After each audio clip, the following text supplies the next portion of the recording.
Hello అండి. Photo చూసిన బట్టే మీకు ఆల్రెడీ అర్థమైపోయి ఉంటుందనుకుంటా. ఈరోజు నేను మీకు చికెన్ కర్రీ ఎలా చేయాలో చెప్తాను. ఆ స్టైల్, ఈ స్టైల్ అని చెప్పను కానీ, నా స్టైల్‌లో కొంచెం గ్రేవీ థిక్‌గా కావాలి అనుకున్న వాళ్ళు పూరీలోకి, చపాతీలోకి, రైస్‌లోకి, టిఫిన్స్‌లోకి ఎలాగైనా గానీ బాగా గ్రేవీగా, చిక్కగా కావాలి అనుకున్న వాళ్ళు ఒకసారి ఈ ప్రాసెస్ అనేది ట్రై చేయండి. ముందుగా చికెన్‌ని శుభ్రం చేసుకొని మ్యారినేట్ చేసుకోవాలి అనమాట.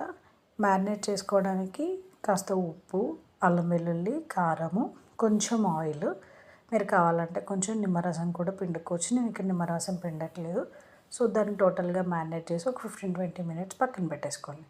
నెక్స్ట్ టమాటాలు, జీడిపప్పు, పెరుగు వేసి మిక్సీ పట్టేసుకోండి.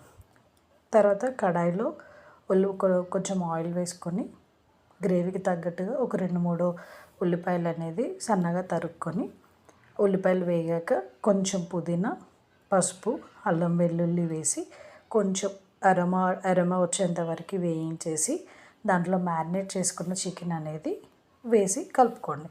చికెన్లో నుంచి మొత్తం వాటర్ అంతా ఇంకిపోయి నీచు వాసన పోయేంత వరకు అది వేయించుకున్న తర్వాత ముందుగా మనము మిక్సీ పట్టుకున్న పేస్ట్ ఉంది కదండి, టమాటో జీడిపప్పు పేస్ట్ అనేది అది యాడ్ చేసి కొద్దిగా వాటర్ కలుపుకొని మనకి ఉడికించుకోవాలన్నమాట.